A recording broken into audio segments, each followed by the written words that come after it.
So sa Martes na po mag-uumpisa ang pasukan ng mga batang mag-aaral.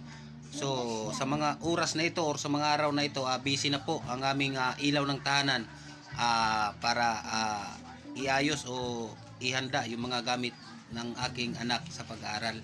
So talagang busy na yung ano ko. Bumili kami kanina ng mga Colors. ano to? Color pen. Color pen. So mga ka-support, nung kami nag-aaral nung bata pa kami, yung mga ganito ay talagang hindi namin naranasan ito mga ka-support.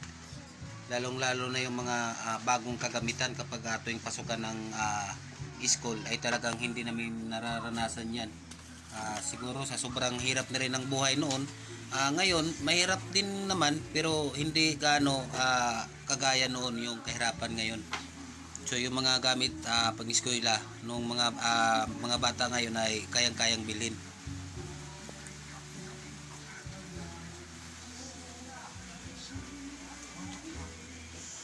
Yan po yung aking asawa. Siguro magtatlong oras na siya ganyang yung ginagawa niya na yan. Mga 3 oras na.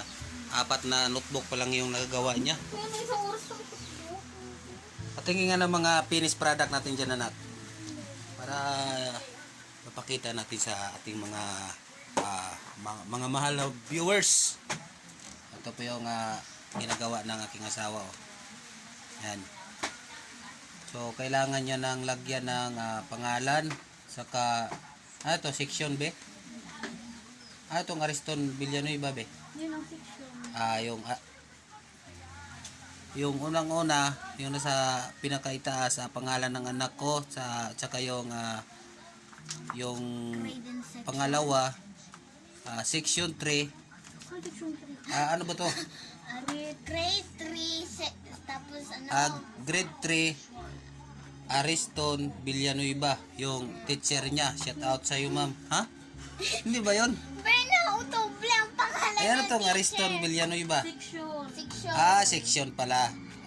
Ang section niya, Ariston Villanueva. Akala ko teacher niya. So, ang subject niya, MAPE, notebook. Tapos yung teacher niya ay si Berna O. Ito, Olano. Ano yan? Toble. Toble. Shout out sa iyo, ma'am. Berna O. Olano Toble. Toble. Yung mga ganitong kagamitan mga ka-support dati ay hindi talaga namin naranasan to.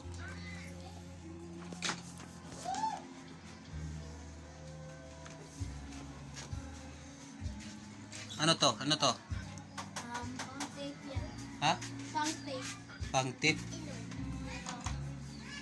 Pang tape. Pero ngayon mga ka-support, ang mga bata ngayon halos kumpleto na, nakakainggit. Gusto mo natin bumalik sa pagkabata, wala na eh. Baka pag-iisip pwede pa, pero yung katawan hindi na.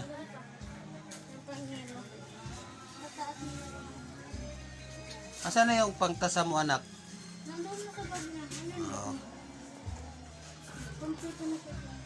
Saka ito yung bag ng anak ko, tingnan mo naman. Sa amin, nung nag-aaral pa ako, ang bag ko plastic. Yung iba-ibang kulay, yung may pula, may puti, may asol. Yan lang po yung bag ko. Tapos sinusuksok ko lang sa likod yan. Tapos ang laman nun, 5 pirasong papel. Tapos isang lapis na puro kagat. Hindi man uso pangtasa nun. Walang pantasa, puro kagat lang.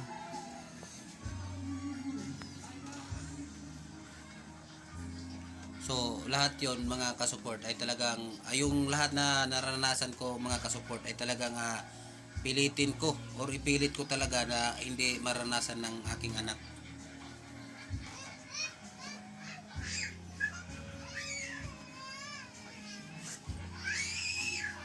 Yan po yung aking prinsesa. Yan po ang aking Reyna.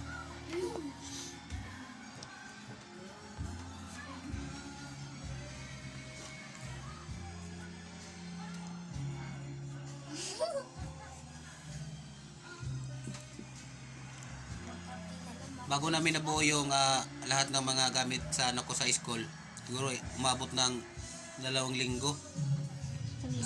1 linggo lang pala.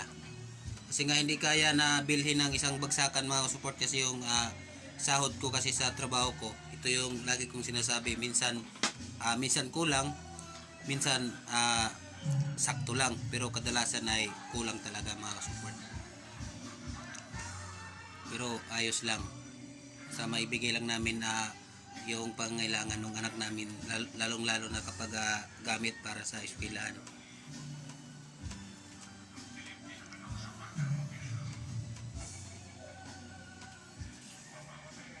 So, hanggang dito na lang muna mga ka-support kay mag-ano muna ako ng sasabihin ko. So, maraming salamat.